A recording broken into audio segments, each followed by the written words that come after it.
Bonjour chers internautes, bandeko nyonso balanda kabiso na kati ya Yoka Base TV. Merci na wa soutien na bino, merci na ba remarque na bino. Merci beaucoup plus na Roi Mabi. Prudence Mbombo, Jacqueline Lungu, pourquoi pas Maman Vicky, Maman ya DG Shadrap ya Yeba TV, Maman à chaque fois à consolaka. Moi na neza na chaîne, mais à s'appelle une femme pour alanda Yoka Base TV. Maman vraiment merci nzamba pambolo na kwa ko bomba ba secrétaire. Peuple congolais lelo bo pesanga 10 à 15 minutes seulement na bumbela nangate parce que message ou soit makambo pero luara à lobby en tout cas soit to fandi c'est que président Félix Tshisekedi dans la communication et du fait que moi je soutiens président Félix Tshisekedi ceux qui m'ont attaqué président Félix Tshisekedi na makambo est vrai makambo est réel na ko petele maboko parce que c'est ça la démocratie qu'on a lutté pour la liberté d'expression, la démocratie, l'état des droits. Mais dès que m'ont attaqué président Félix Tshisekedi na makambo alokuta au nom du peuple congolais, en tout cas, nous avons côté. Raison pour laquelle nous avons si peuple nyonso balanda kanga. Abonnés nyonso 27 000 abonnés. O bazana kacha Yoka Base. O bazo partager mes missions. O bazo s'abonner. O bazo faire la biso mobilisation ko lobete bo s'abonner na Yoka Base et sa chaîne na biso. Toko kanga minokote tant que un individu oyo akoloba aye po sa la biso mabe aloba makamba lokuta son nom c'est Pero Luara. Na yebe na autorisé Roméo. Oza notre monter na côte ya Yoka Base. Glody, bazo ape photo ya Pero Luara batia pour alanda ke naye ko recadrer que za faux journaliste. S'il s'agit même de boto la diplôme na ye sengeli ko boto la. Abani ko kosa peuple congolais na ke direct parce que na ye uniquement na ko lobela o makamba ba militaire ugandais parce que c'est de la comédie. Na ko lobela boité parce que moi j'ai confiance à mon boss président Félix Tshisekedi que c'est lui qui incarne les changements au Congo. C'est lui qui incarne le développement au Congo. C'est lui qui incarne l'état des droits, une justice équitable. C'est lui qui incarne la liberté d'expression. J'ai confiance à lui à 100%. Même pourquoi pas à 1000%. Mais naye kana recadrer Pero Luara. Parce que Moussala qui journalisme, et ça Moussala ko loba makamba lokutate, Moussala qui journalisme, et ça ko pesa peuple congolais information, sans nuire aux textes légaux du pays. Sans nuire aux textes légaux du pays. Qui journalisme liko lobateke na ke kolia mbongo ya Soriano na ke kolia mbongo ya Kingakati l'homme qui a pillé le pays aye apesinga mbongo na sombi moi jeep na sombi moi arrière na komi ko tambola nango lokola na sa journaliste na le kanate fait na soutenir nous ça c'est pas du journalisme mon frère Pero Luara. Qui journalisme veut dire donner des bonnes informations, des vraies informations au peuple congolais. Tel ça peuple congolais, situation politique en Mboka. Comment est-ce que Mboka a avancé? Problème ni Mboka ça nango. Ba difficulté ni gouvernement zo kuta nango pour la comme ma développement. Kopé ça ba misala na ba jeune Mboka tongama. Ça c'est les gens du journalisme. Ko dénoncer même là où ça ne va pas. Na ko boyete.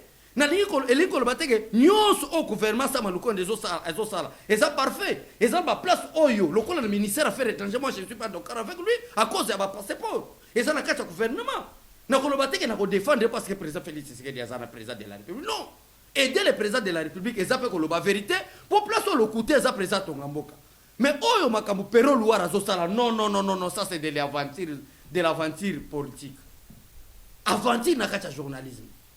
Ça, ce n'est plus que journalisme, c'est ce qui banditisme n'a mis à journaliste. Et là, on est Pero Luara lobby. Ce n'est pas le président Félix Tshisekedi. Pero Luara soko yebité. Le président Félix Tshisekedi, dès qu'il a commis président de la République, depuis 1960, cher journaliste Pero Luara, ba président, bazala qui commis sa Congo, la régie président, régime présidentiel. Ba décision nyonso bandaka papa Kasavu Bakenda. Joseph Mobutu aye, Laurent Désiré Kabila aye, Joseph Kabila aye, tozaki na système oyo ya régime présidentiel. Oyo président Félix, président de la République, azosala o nyonso ye alingi. Yambo tena avancé ndeko nanga Roméo, ndeko nanga Glody, ba internaute na biso na Yoka Base, ba leli ba lobi ke na débit son eza bien. Mais soko komi na katika to komi na suka, son ezokima. Pardon bo régler vraiment bien parce que information na lingi comme na peuple congolais nyonso. Depuis Papa Kasavu Wakenda, depuis Papa Kasavu Walongwa chef de l'État, au Mobutu asala coup d'État, ba président nyonso ba yala mboka oyo, ba commissaire système na biso régime présidentiel, où tout dépend du président de la République. Joseph Mobutu a commissaire qui a un régime présidentiel, c'est vérité. Laurent Désiré Kabila a commissaire qui a un régime présidentiel. Laurent Désiré Kabila commissaire au régime présidentiel. Joseph Kabila commissaire au régime présidentiel. C'est le président Félix Tshisekedi. Oh, il y a un système naïe et ils ont un régime présidentiel. Où toutes les décisions sont prises par le président de la République. Ça, ce n'est pas avec le président de la République. C'est que Pero Louara doit d'abord savoir. Et le président Félix Tshisekedi, cher journaliste, a commis chef de l'État congolais. Alors, moi, je ne peux pas fouiner dans le passé en tant qu'individu. Ce n'est pas le rôle du président Félix Tshisekedi ou du président de la République de fouiner le passé. Si nous sommes vraiment dans un État qui se respecte, nous avons des institutions, nous avons des cours et tribunaux, oh, bah, quoi, ça, la moussala, au lieu que nous, c'est à individualiser le chef de l'État. Yango bon on a Laurent Désiré Kabila na programme moka bien ko sunga Congo mais aye na régime présidentiel. Yamoka se substituer na place ya président cour constitutionnel, na place ya président cour de cassation, abandi ko sambisa ba papa Kamitatu, abandi ko sambisa ba tunyoso. Ba vidéo ezé tambola. Mais président Félix Tshisekedi a comprendre que système wana ya wana ezo ici Congo sima. Ba pays ezo ki indépendance na sima na biso, ba komi ko se développer, biso to so se développer. Pourquoi? Parce que ba président belé ba komisa mboka au système na bango. Poche na bango to mona na régime Mobutu bato lokola ba Saddam Mobutu ba komisa mboka o lokola Congo lokola lopango na bango village na bango Kinshasa parcelle na bango bato nyoso baza kolanda ba yebi nini te bana Mobutu basali na mboka ou soit autorité à l'époque Mobutu basali na mboka o parce que ba mboka lokola Congo comme lokola poche na bango on peut gérer na façon bango balingi mutu moka osala bango ba poursuite azate. Ce n'est pas président Félix Tshisekedi. Il y a un bandit qu'on rappelait Pero Louara. Que le président Félix Tshisekedi a l'obaboye. Je ne peux pas fouiner le passé. N'a pas de détracteurs, des bandits politiques qui n'ont rien de ce sont des bandits politiques qui ne veulent pas le développement de ces pays. Qui ne veulent pas que le système puisse changer. Que les jeunes puissent trouver du travail. Des bandits politiques. Oh, yo, Pero Louara, Peter Tchani. On vous connaît. N'a pas Élysée Odia. Après, je ne comprends pas dans communicateur pour attaquer Joseph Kabila. Tant que Moïse Katumba a corrompre les médias internationaux, à corrompre TV5 Monde, à corrompre RFI, à corrompre TV5 Monde, à corrompre Batebele, Bandekona, à journaliste à solo, le col à Christian Bosembe, Balobelango, Kembongo Bimi, Bobani pour attaquer Christian Bosembe, parce que Balobi vérité, et nous sommes là pour soutenir des vrais. Est-ce qu'on dénonce ça qui est en tant que journaliste? Et le président Félix Tshisekedi a beau système wana, il y a aucun côté comme mon corrompre n'importe qui, koloba n'importe quoi.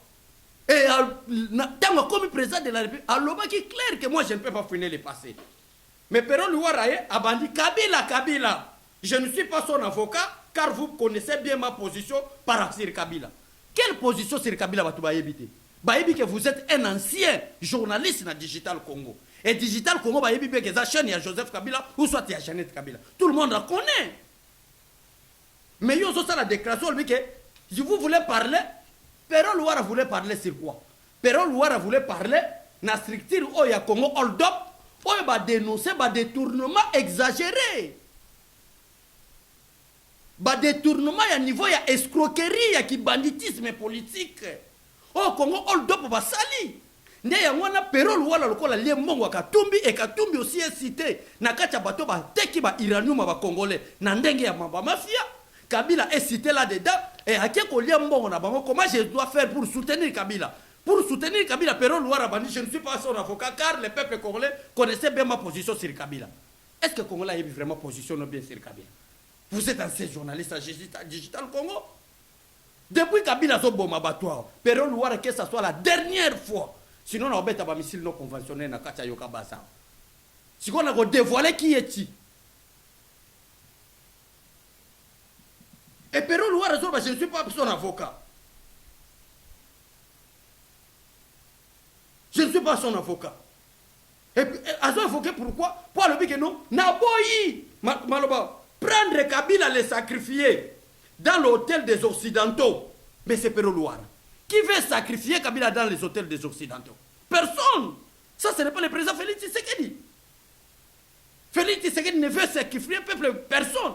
Mais le rôle du président Félix Tshisekedi, du fait que le pouvoir n'est pas Nzambe, mais c'est Pero Louara, cela veut dire que Azana pour ça changement au peuple congolais. Le peuple est tant souffert. Dans le régime mobile, vous avez soutenir. Le président Félix Tshisekedi veut aider le peuple congolais. Ça, c'est quelle sorte de journaliste dans mon pays? Est-ce que vraiment le peuple congolais est C'est une malédiction d'être congolais ou quoi au juste? C'est vraiment une malédiction d'être congolais ou quoi? Congo hold up basali musala na bango. Ba comprendre que les grands voleurs internationaux c'est Joseph Kabila. Ce n'est pas moi. Lisez bien les rapports du Congo hold up. Lisez bien les rapports du journal Les Points. Ba commence que ba dénoncer sur Katumbi.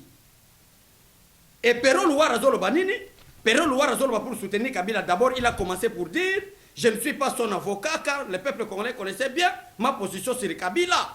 Si les routes qui quittent Kinshasa et Alpha-Té à cause de Joseph Kabila, les Paul Luangue, c'est à cause de Joseph Kabila avec les contrats avec les Chinois, les routes Matadi, c'est à cause de Joseph Kabila. Pendant 18 ans, chers journalistes Pero Louara, pendant 18 ans, na trône ya Congo, na tête ya pays comme chef de l'État, garant de la nation, Joseph Kabila, pendant 18 ans, ba œuvre yo Pero Louara, na civisme yo zwa, na éthique yo zwa, na déontologie yo zwa en tant que journaliste.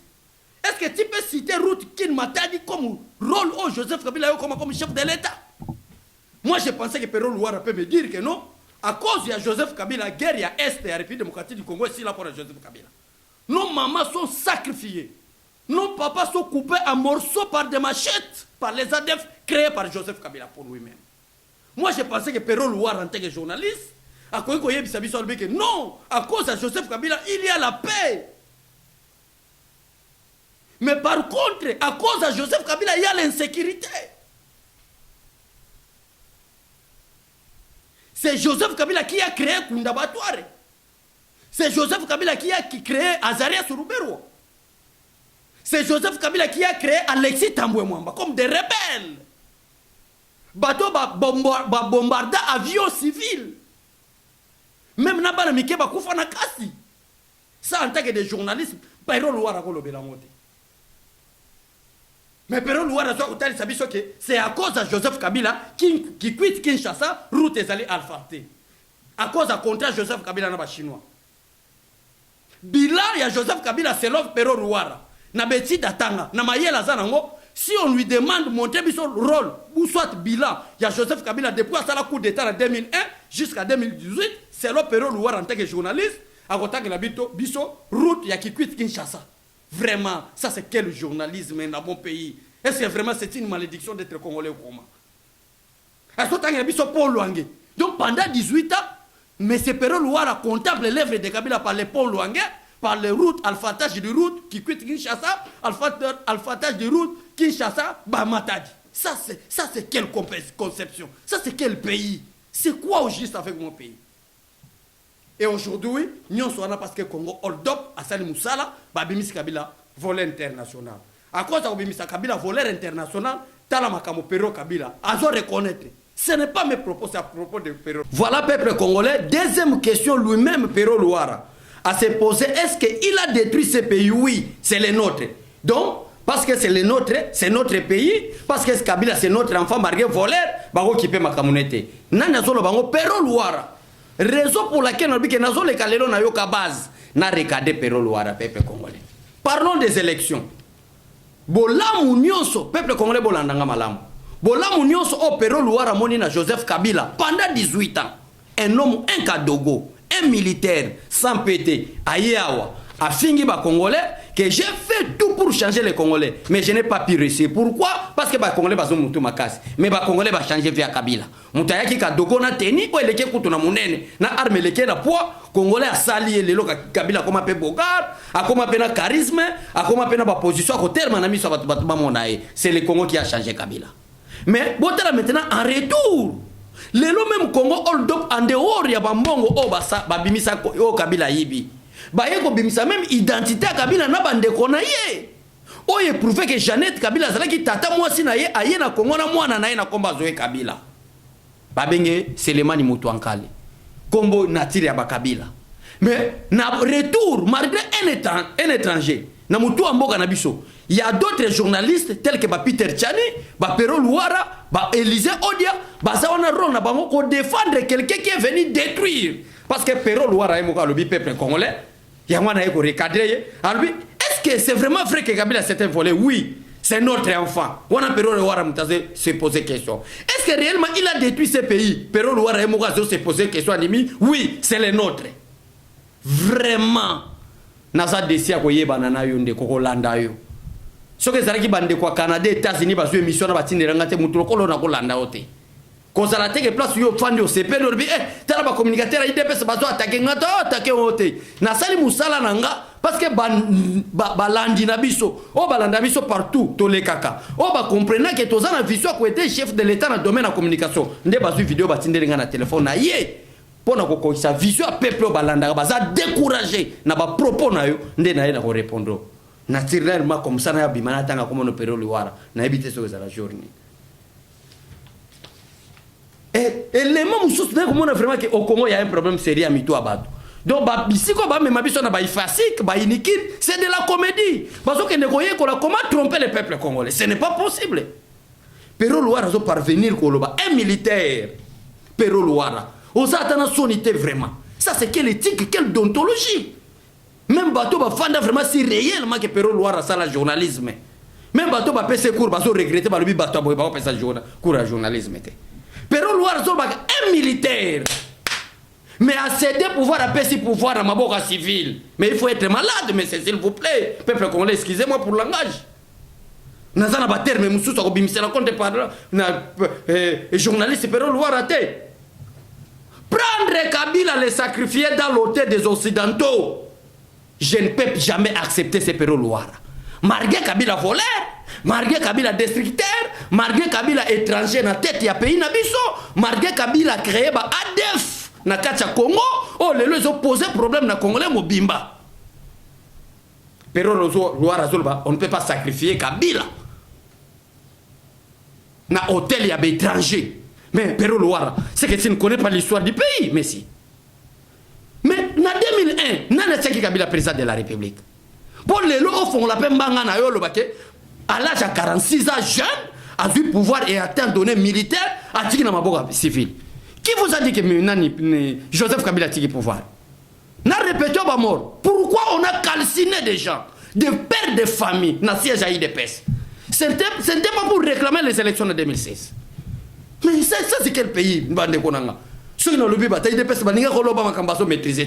Pero Luara, si vous êtes vraiment malgré le président Félix Tshisekedi, malgré le président Félix Tshisekedi, est-ce que à propos Pero Luara lobby vraiment bande konanga ata mutongo ba le baba enene akolo baba propos na pona Kabila concernant les peuples congolais. Rossi Mukendi akufa ponani. Les églises catholiques aujourd'hui malgré Bamabena Bango a été saccagées pourquoi? Mais c'est Pero Luara. Lelo, Thérèse Kapangala, c'est tout où? Nous avons plus de 5000 portés disparus de combattants de l'IDPS. Vous en connaissez quelque chose, M. Pero Luara. Pour Lelo, au fond, on l'appelle Mbanga. Na évité qui yuti bangoyu. Et c'est la vie baluka pour baloba n'importe quoi ou comment.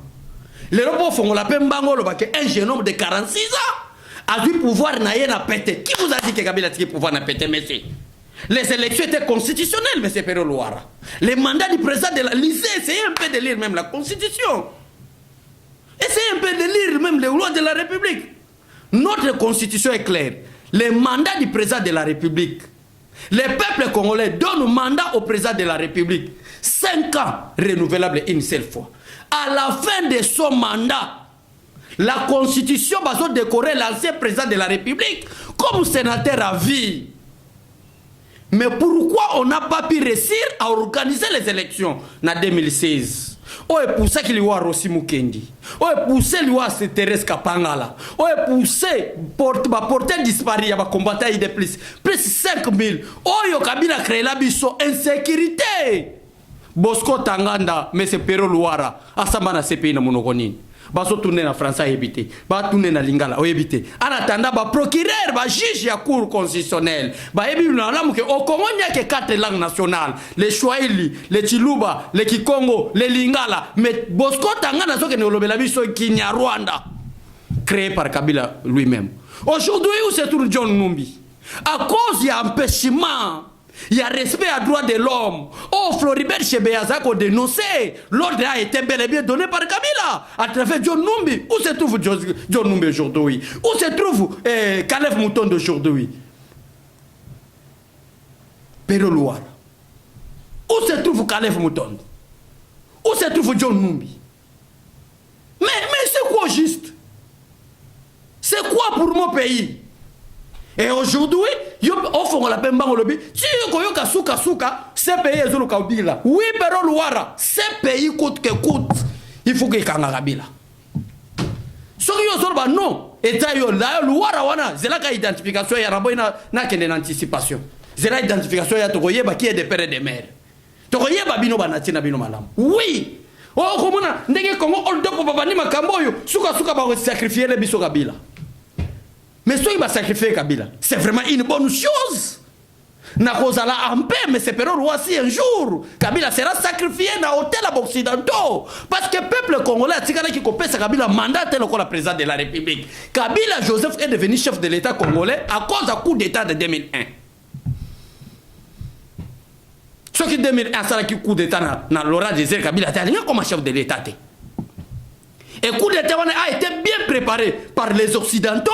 Et les Rwanda, canal ya occidentaux est passé par Rwanda. Mais si ce n'était pas le cas, par quelle procédure, par quel texte, par quel principe est pour ça qu'après la mort de Laurent Désiré Kabila et Samuel Joseph Kabila comme chef de l'État? Parce qu'aujourd'hui, on sait bien si le chef de l'État n'est pas là, à un empêchement, les suppléants constitutionnels du chef de l'État, c'est le président du Sénat. Mais par quel principe, M. Perrault Loire, en tant que journaliste, vous pouvez me prouver? Par quel principe, Oyo, Joseph Kabila, après la mort de Laurent Désiré Kabila comme chef de l'État, quelle est la procédure au Balandé là? Parce que Moutoua Bomaka, il y a remplacé Moutoua Bomaka. Et aujourd'hui, quand les Occidentaux comprennent que Kabila Kosi Bango a dribblé Bango, quand Bato va imposer Kaye, les grands hommes, les intellectuels congolais, batamaye le lokola ba papa tient tiseki ba fandiao. Si ba kena sa mabele ba pouvoir te, mais bazo ko memela biso ba idiot na ba tête ya ba institution. Je répète bien mes propos, des idiots. Na ba tête ya ba institution. Comme si Congo manquait de personnes intègres sérieux. Mais ba ko memela biso ba idiot na tête ya ba institution. Oh ba ko ko boma mutu. Mais mutu lokola John Numbi. Même si Batebele va se faire dans le langage général, je peux l'appeler comme il est un idiot. Moutoloko la Calef Mouton, je peux l'appeler comme il est idiot. Oh, bah, tel bichon, bah, tête à institution. Mais si vous avez il faut la vérité en face. Les lopéros lois razor le bichon peuple congolais, Kabila n'a âge à 26 ans à céder le pouvoir. Qui vous a dit que Kabila avait cédé le pouvoir? C'est Kabila avait l'envie de céder le pouvoir. Les élections auraient été organisées en 2016, malheureusement, à la volonté de pouvoir. Kabila a présenté Dauphin, même jour au CENI, à clôturer, à surprendre mes patouillas. Il y a PPRD, Mbaramo Chader et Bimi. Et les autres vont céder le pouvoir. Ah, Congolais, ça j'insiste et je répète. Toute personne, néanmoins que vous à l'étranger, si réellement et que Mbato ne soit pas combattant, par exemple, vous êtes des Congolais, vous êtes sous la malédiction, je vous dis la vérité. Je peux passer dans autant de combat un individu qui ne comprend rien de la politique, qui se croit journaliste, mais un faux journaliste qui donne des fausses informations. Alors, ça va analyse à l'okuta pour ne tromper le peuple congolais inutilement à cause de bien faire baso pesa bango na gatanga pena kinga kati. Et nous sommes là pour dénoncer tout. Merci beaucoup na bande wonyo so balanda biso na umela wana te. Pona koloba makamba pero Luara. Les grands problèmes par militaire ougandais o esali base. Peuple congolais boko boya nyonso mais bolanda biso bato makambo to yebisa kabino. Est-ce que vous ne comprenez pas que bato va se combattre l'état de siège? Pendant 18 ans Joseph Kabila, Batika n'a jamais accepté l'état de siège ezala. Mais Félix Tshisekedi, nous n'avons que peut-être 8 mois ou 10 mois. Mais nous combattre l'état de siège. 18 ans sans état de siège, à 8 mois seulement, nous combattre l'état de siège. Parce que nous sommes complices. Et jusqu'à présent, il n'y a pas l'ordonnance présidentielle où il s'allie entre l'Ouganda et le Rwanda, officiellement exalité. Est-ce que vous en connaissez quelque chose? Notre armée, le Kolabolingaba, le Belabino vérité, vous avez la clé. Notre armée a été bel et bien infiltrée, peuple congolais. bako préparer to bombarder jour tel kaka bato basana kacha bombarder wana contre les ADF babengi bande ko na bango ba signaler bako bombarder en au moins 2 3 4 personnes bakufi les restes bakimi et nous allons pas dénoncer. C'est pourquoi Félix Tshisekedi a une haute politique. Le la frontière à Rwanda, tu peux négocier na bangote. Frontière ba comme ko kimi na pas créer base et ça nzela ya Uganda. Nde ya ngona zomona basali collaboration ana mais bazo suka kana ba frontière na bango d'autres pays na ba frontière bango. Où est le problème? Pourquoi vous en pleurez? Bando ki ba sorcier, bo yoka, bo zela mikolo koya. Merci vraiment na Ndeko Glody. Merci vraiment na staff technique Roméo. Tomoni Davina Kabedi, voilà les staff technique. Yayoka Base TV, vous pensez à Cordona et Glody Ngouma. Merci beaucoup à tout le monde, Roi Mabi, Mama Vicky, Jacqueline Lungu, Prudence Mombo, tous les internautes, Yayoka Base TV balanda kabiso. Merci na ba soutien. Soutenons Yoka Base. Ils allaient seul média que la communication solo pour les chefs de l'État sans trahison. Plaso ba pero luara ba bana lo ba makamba lokuta yoka base ko banda ko yapona ko recadrer bango partout ba journaliste ba somi bango na ba billet de verre ba banda ko yako diaboliser peuple congolais makamba lokuta yoka base ko banda ko yapona ko recadrer. Merci à tout le monde pour le soutien. Partagez l'émission. Peuple congolais ba yeba vérité parce que Félix Tshisekedi beaucoup plus combattu quand na bato to ba teso ba zape ba de père et de mère à cause de ba billet vert ba lingi ba maman na biso na est ba za la violer. Balingi ba kanga Joseph Kabila te peut-être Joseph Kabila pesa bango ba billet vert oya yibi na ba congolais. Merci na roloba mingi te to mona na lobby que Dieu vous bénisse.